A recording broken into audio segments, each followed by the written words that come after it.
bugaho qaranka harsado qaranka haybada bugaho qaranka qulubta qura oo heeri ka noqday haqura ka noqday qulubta qura oo heeri ka noqday haqura ka noqday oo heeri ka noqday waka horumaray dhulkii hooye ninkii u haweyn hoggaanka dalko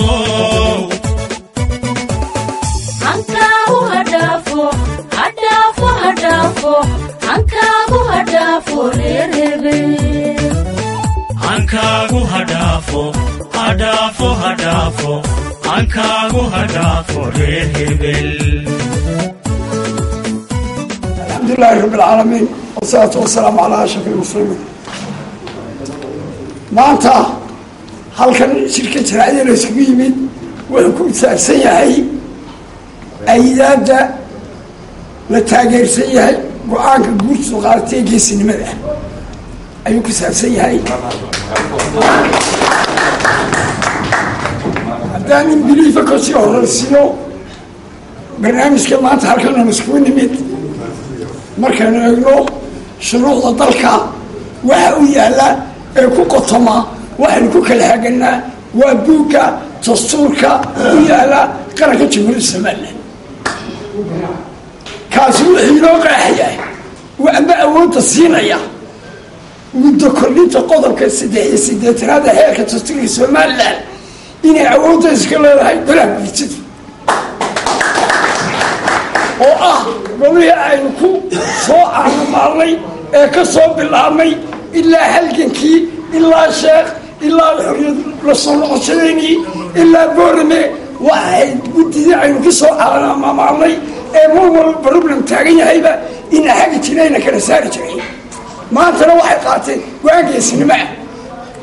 waxaan maqlayay dad leh waanu ku gacansayrsanay xusniyo maxaabile waanu diiday waa digreeto go-aankaa shalay la yidhi waa digreeto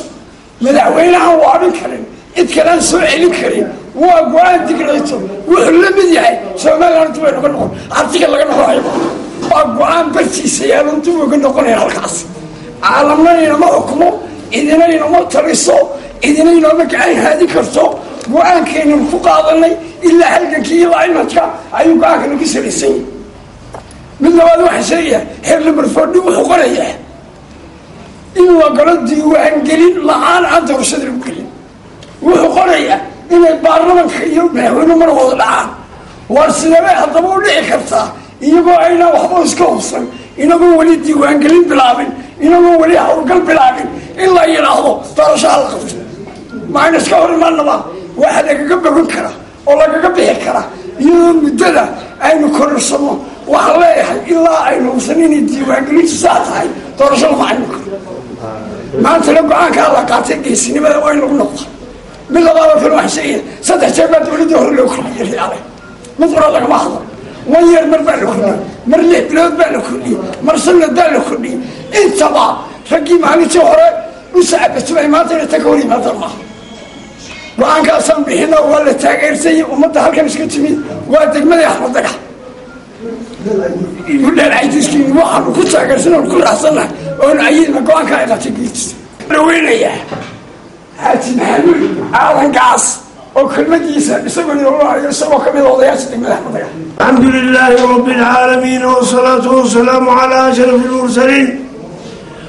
سيدنا وحبيبنا ونبينا محمد صلى الله عليه وسلم. وبعد إلى عباد معاملة نبدي قيمين سيئة تكراشيو حد ما رأسكرني هذا نقول كجري هدانو نعي بيراع قبل كاود oo aan laf dhabarta hargeysa waxaanu halkan isugu nimi waxaanu ka qabno waxa waaye lala meeraysanayay waxaanu isugu nimi inaanu muujino go-aanka yaga aanu ka qabno xaalada dalka maanta taagan iyo go-aanka guurtidu ay qaadatay waa la yidhi hadal iyo ablama duxaya la-aan bay tarmaan waxaanu caddaynaynaa inaanu taageersannahay go-aanka guurtidu qaadatay isagoo ahaa marka xaaladu adkaadaan kii lagu dhaqmi jiray iyo wixii looga bartay guurtida dalka ilaahay baa mahadle inoo dhigay halkaa ilaa habeenkii caddaroosha lagu qabtay guurtida iyo ilaa maanta inta mushkilada ay dalka ka saareen ilaahay baa sabab uga dhigay tanna wixii ubay la mid tahay kororsiimaduna ma aha midtii ugu horreysay tana tii ka horreysay waa la ogyahay maalin walba raggii aan baqaadi jirin maanta inay leeyihin ayaan la kordhin maayo waxaanu leenahay guurtidu waajibkeedii bay gashay ilaahay baa ku garab galay ilaahayna ha kusii garab galo waana mid mar walba loo baahanyo xaaladda dalku doorashadu hadday dib u dhacdo ilaahumaa wixiisu dubi dhixina aadamigu waa wuxuu dhoobdhoobayo dee dib ba u dhacdaa hadday maanta dubi dhacda berita dubi dhacda xal waxa ah dalku degenaanshihiisa iyo maatada wixii lagu dhaqayaba ah markaa go-aankaas wuxuu noqday mid muqadasa oo ummaddu ay bari iyo galbeed iyo adhah raalli ka tahay anaa raalli aan ka nahay waxaa raaca madaxweynaha nin adeer waajibkiisa ka soo bixi waaye in haddii loo kordhin jiray ninka ka siinaaye maanta diidaya isagaa ujeedda leh siinaaye dalku wuxuu qabtay ilaahayna waxaanu ka rajaynaynaa caafimaad iyo cisiina ilaahay ku gaadhsiiyo waktiga kaloo hameeyo annana waanu ku garab taagana waxaa ii raaca wuxuu ka dhigayay siinaayo maanta ninkii yidhi ninku xiga ninkii yidhi nin waliba xigtadii waa la liidxay intuu yahay xagti baladhaxaad shilixsan iyo xidid la muureeyo ku qoray xurmadu waajibtahay inaad xanaanayso maalintaan xabaal galo haddii xaqu ku sii daayo kolkaasaad xusuusan waxaan kaaga xeerahay ragga siinaayo eryanayow sii daaya kalarka dalku wuxuu qabanayaa taas waa taa waxa ii raacoo kale mucaaradku laba erey baan odhanaya walaalayaal mucaaradu waa loo baahanya waa culayga haamo oo kale laakiin wax la arkaya ha caarado waxa wanaagsan yuu caaradin xumaa ha caarade markaad xuma aragta weydii yeelayna laakiin adigoon xuma aragtay kama yeelayna adig taas waa taa ta labaad mucaaradka oo weliba xisbiga wadani iyo guddoonkiisa waxaan leeyahay 8 sannadood baad ayaad 10 sannadood baad kursi baarlamaan haysatay madaxnimadiisa haddaad diyaar u tahay doorasho iyo mucaaradnimo waad iska xasili laydo $1 milyan maad dhisateen siinaayo wasiiralmaaliministarkii maaliyaddu iska xasili isagoo u diyaar garoobaya inuu dagaalamo oo doorasho helo waxaan leeyahay walaal hala sugo waktigeeda yaan la degdegin assalaamu calaykum waraxmatullaahi wabarakaatu haddii aanu nahay odayaasha dhagax aniga waxaa la yeela jiif caqlishaab cabdijaamac waxaanu leenahay go-aanka guurtida ay kordhisay waa aad iyo aad baanu u taageersanay waa hambalyaynaynaa hambalyo sababtoo ah haddii doorasha qabsoomi weydo waxaa xaq u leh in guurtidu kordhisa xaq bay u leedahay oo waktiga doorashadu ku qabsoomayso ay u qabato xaq bay u leedahay taa waxaanu leenahay hambalyaanu haddaanu nahay beesha axmed dhagax haddaanu nahay hambalyo baanu leenahay ta labaad nabadgelyada xusbiyada laba qodoboo yaryaroo kaluma ka hadlaya nabadgelyada maanta hargeysa sugi doona inaad sugtaan baa wanaagsan waktigeeda maalinta doorashada loo qabtay inaad sugtaan dhibaato kale iyo wax kale xagxagasho kalena aanay jirin taana idinkana intaasaan idin leeyahay suga waktigiina waktigu ma dhammaadee waa iska berri weeyaan 2 sannadood iyo waxaan dhaamini goortay wax qabsoomaan suga oo tartankiina idinkuna suga fadqalalo kale iyo dhibaato kalena uma baahna maanta Soomaaliland ninkii wado faraha kala baxbaan leeyahay iska daa kuma guulaysanaysi u taageersanay anigu cidna qodqodi maayo cid kalena ambaarayn maayo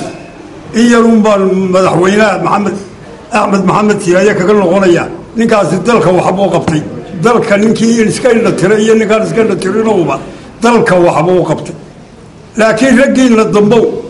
dee war idilmahayna waxa qaban doontaan ninkaasi dalka waa wanaajiyey waxbuu qabtay waxaana u leenahay anigu shaksi ahaan markaan ka hadlaayo 5 sano baan kordhin lahaa inta wadooyinka ergaabiyo dulil dhamaanayso wala 5 sano kala ku daray laba kamaan dhigeen maanta guurtida haddana ku jiro laba ma yeeleen waxaana la inta wadankaasi dhamaanayo ha qabtaan anigu oran lahaa mara deese la iga yeeli maayo baan leeyahay ninkaasi wadanka waxbuu madaxweyne u qabtay aniga magacayga waxa la yiraahdaa Qorone Cismaan odayaasha beesha kamid waxaan sheegaynaa hadal odayaashii baa soo dhameeyay oo meel walba taabtay qodobkaanu soo sheegaynaa waxa weeye xaqiiqada marka laga hadlaayo haddaanu nahay beesha Axmed Dhagax xaafadda Axmed Dhagax odayaashoodii haddaanu nahay golaha guurtidu kordhinta ay u kordhiyeen xukuumadda waxaanu ka jecelayn iyagoo u kordhiya inta in ka badan iyo golayaashaba waxaanu ka jecelayn iyagoo u kordhiya in ka badan oo maxay tahay ninka dadka wax u qabta ama dalka wax u qabta marka mudashadiisa la tilmaamayo iyo wuxuu qabtay in loo yareeyo maaha ninku wuxuu istaahilo ayaa in la siiyaa halkaa waxaan uga jeedaa waa Siiraaye wuxuu istaahilaa maanta in intuu hayay in la eego oo kale loo kordhiyo ayuu istaahilaa maanta haddii se ay guurtidu 22 bilood ay u kordhisay annaguna waanu ku taageeraynaa waanu ku garab taaganay waanu raalli baanu ku nahay kaasi waa kordhinta qodob kale aan sheegayaa wadadan mucaaridka ah dalku wuxuu u baahan yahay nabadgelyo shicibku wuxuu u baahan yahay nabadgelyo dagaal iyo dhibaato waynu soo marray isha inoo yeeshay waynu garanaynaa ninkii aanay dhibaato soo marinoo ilaahay ka nabadgeliyo imkana waxaanu leenahay dalka nabadgelyadiisa ha la ilaaliyo Soomaaliland baan sheegayaa mucaaridkaan u sheegayaa ninka aan nabadgelyada neceb baan u sheegayaa war ha la ilaaliyo nabadgelyada dadka iyo dalka ninkii taa yeeli waayo waxaad mutaysan doontaa sharciga wuxuu ku xukumo ayaad hortagi doontaa waxaanu leenahay war waanu taageeri ha la ilaaliyo nabadgelyada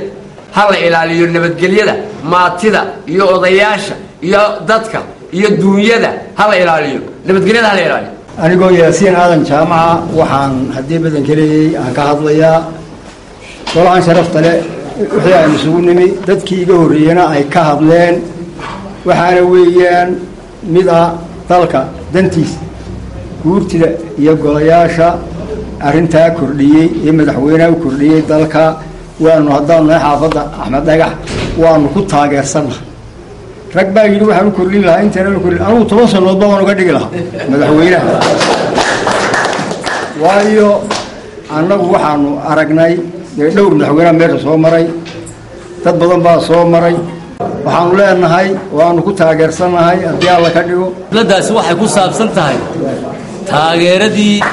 guurtidu ay u kordhisay 3 gole ay dawladdu ka kooban tahay day tahay xukuumadda madaxweynuhu u horeeyo baarlamaanka iyo guurtida waxa weeye taageerada aan ku taageersanay ayaanu isugu nimi waxaana weeye salaad badda waqtigeeda la tukadaa haddii xilliyada ay dhamaadaan meel kasta cid kastaba haw sabab ahaadaan haddaan loo kordhin xukuumadda waynu kala dhaqaaqaynaa waynu kala dhaqaaqaynaa taasi ninna u dan maaha markaa go'aanka ay shalay guurtidu qaatay geesinimada dalka iyo dadkaba way ka farxiyeen taasaanu annagu haddaanu nahay beesha Axmed Dhagax aanu taageersanay 100% waxa weeye qolada mucaaradkaana waxaan leeyahay waxa muusha u dana waa ilmahana u dana haddii nabadgelyo la waayo dadin waxba heli maysaa waxaana ku dhawaaqaysan xalay lahayd in dawladdaanu sameynayna ما أول بس كي أكرني سيد دور دوي بدن بام العرس واحد أنا مهران السنة يديني تدلك الشرع يقول لي شرعي أنا ليك موين شرعي وح بالمرة أنا مترو marka waxaanu leenahay nabadgelyada aynu ku soo caano maalay iyo quruxda wadankeenu leeyahay iyo guurtidaynu ku faanay aynu dadka dheeraanay yaan la xagxagan go'aankoodu waa meel mar waanu soconayaa waana la ayadayaa afxumaduna nooma wanaagsana hal la ilaaliyo odayaasha oo waxaynu Soomaaliya Afrikaba dheeraanay shalayta Cabdiraxmaan maalintu baashil ha iga yar dur kursiga waa qoladu u qeyshaday shalay toqoladu guurtida amaani hadda maanta ina way qaldameen laba afku laba goor ma wada qofka laba goor lama wada marna lama amaana lama eeday marka guurtida waa Tuun Cabdiraxmaan oo way in loo ilaali sida odayaashu ay ku yiraahdeen waaba 22 bilood bay kordhiyeen Soomaa Siiraayo madaxweynahani uu istaahilay inta ay laga loogu daro waayo wadanka waa ratiray askarta waa ratire wadooyinka waa ratire dawladda waa ratiro waxa ay gudul ay lahayd dhismo waa ratire maanta waxa weey dhalinyaradii ku soo daray doorashada waxa weey ilaahay waxaan u baryaynaa markuu inta dhamaysto shanta dambana in la gaarsiiyo uqaasha madax dhaqameedka wax garadka dhalinyarada odayaasha muxtaramka ah ee qiimaha leh ee halkan ka muuqda xafladan ka soo qayb galay mujaahidiinta dhammaantood waa mahadsantiin aad baan idin salaamaya assalaamu calaykum waraxmatullaahi wabarakaatu wuxuu yidhi waxaad og tahay ma kuu sheega ninkii yidhi waxa weeye waynu isla wada ognahay go-aankan guurtida ee soo jireenkii dee waa midaynu mahadino hore loo soo mahadiyey iminkana waynu hambalyaynaynaa hambalyo waanu idin hambalyaynaynaa go-aanka ah xukuumadda ugu kordhiseen waayo waa mid sharci ah oo sharcigu idiin baneeyey oo historia cid ka hadli kartaana ma jirto waayo ninka imaka hadlaya horu uga hadlila maanta ka hadalba male waa go-aan meel mara waa mid la mahadiyey waa midaan hambalyeynayno kaa intaasaan ku dhaafayaa waayo xukuumaddanina waa mid istaahisha waxaynu u aqoonsanahay xukuumaddii waxqabadkeenu u aqoonsannahay waayo intay dalka ka qabatay ilaa 60kii garaad baan lahaa Soomaaliland lagama qaban inta xukuumadda kulmiye ka qabatay hadday wada tahay hadday dhismo tahay hadday shaqaale tahay dawladii ka horeeyay 10,000 oo shaqaale oo imaan wahay 10,000 maantana 100,000 buu cagacagaynaya xukuumadda shaqaale u shaqeeya mushaarka wax yar bay qaan jireen waa loo laban laabay darajadii baa muuqato oo dhammaan ciidamadu ay ka siman yihiin sida uu sheegay saaxiibkay Cabdi dee way arrintirtay dalka iyo dadkaba marka inaguna waa inaynu codkeena isla barbar taagnaa taageero buuxdana siinaa waxaan kaga baxayaa madaxweynaha iyo xukuumadda maanta jirta waxaynu aqoonsanay xukuumaddii waxqabadka halkaa ka sii wada shacbiga codkiisa meesha ku fadhidaan kaa la idinku kordhiyay waa mid historia oo xaq u leedihiin ay guurtidu maanta kordhisay waxaa soo raaca inta aan ku darayaa kelmad keliya xaafadan Axmed Dhagax runtii waa xaafada inagu miidiyaha kuma badnin xaafadaha kale waynu ku aragnaa haddana waxaan ogahay 99% inaynu taageersanay xukuumaddan codkeennana siinay maantana waynu halkii uun wassalaamu calaykum waraxmatullaahi wabarakaatu barnaamijka shacabka kale ee la isugu yimi ee ah taageerada nabadgelyada iyo ammaanka dalka waxaan kala mid ahay warkii suldaanku mariyey ayaan kala mid ahay iyo dadweynaha nabadgelyada innaga ku nool waana golaheena dastuuriga uu ku dhawaaqay inaynu oo waanu soo dhawaynaynaa waanaanu ku waxaana u leenahay dee noloshu waa nabadgeli بسم الله الرحمن الرحيم السلام عليكم ورحمة الله وبركاته dadkan isugu yimi alfadan sharafta leh ee cuqaale ee odayaale ee siyaasiyiin leh dhalinyarale waa salaamayaad baan salaamay xaafadda ku hawlaysan caawa faafinta dalka iyo warkiisa na aad baan soo dhaweynay intaa ka bacdi halkan waxaa la isugu yimi waxa weeyaan odayaashii waxgaradku waa ka ay sheegeen oon la qabna wey